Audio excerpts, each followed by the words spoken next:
ফা ফায়ের মাখরাজ কোনটা? 14 নম্বর মাখরাজ ছিল যেটা আমাদের উপরের দুই দাঁতের আগাটা গিয়ে নিচের ঠোঁটের মাঝ বরাবর লাগবে। ফা ফা ফা এভাবে বলবো আমরা। ফা হ্যাঁ, ফায়ের মাখরাজটা কি ছিল? দাঁতগুলো গিয়ে উপরের দাঁতগুলো গিয়ে ঠোঁটের মাঝ বরাবর লাগবে। হ্যাঁ, ফা আরেকটু ঠোঁটা একটু ভিতরে নাও। ফা হ্যাঁ, ফা ফা এভাবে। এরপর আসি কফ।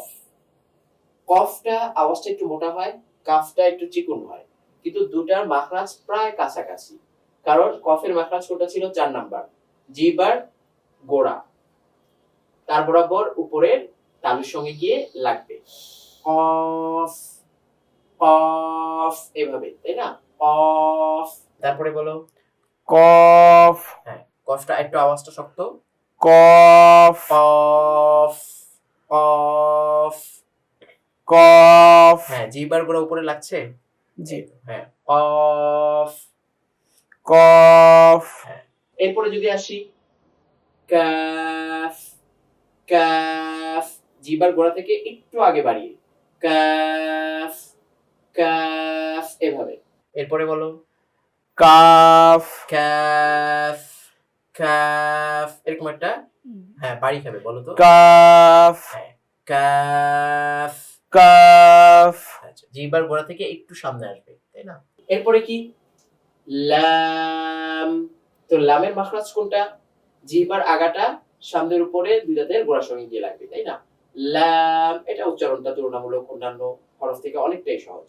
লাম, লামটাও এবং নুনটাও অনেকটা সহজ হরফ উচ্চারণ।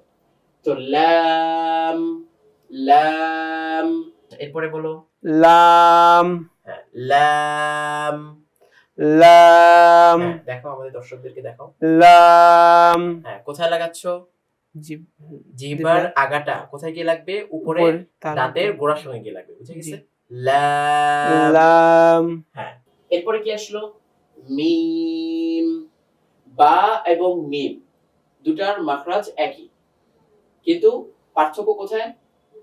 বাটা হয় ঠোঁটের ভিজা অংশ থেকে, মিমটা হচ্ছে একটু বাইরে ঠোঁটের শুকনো অংশ থেকে।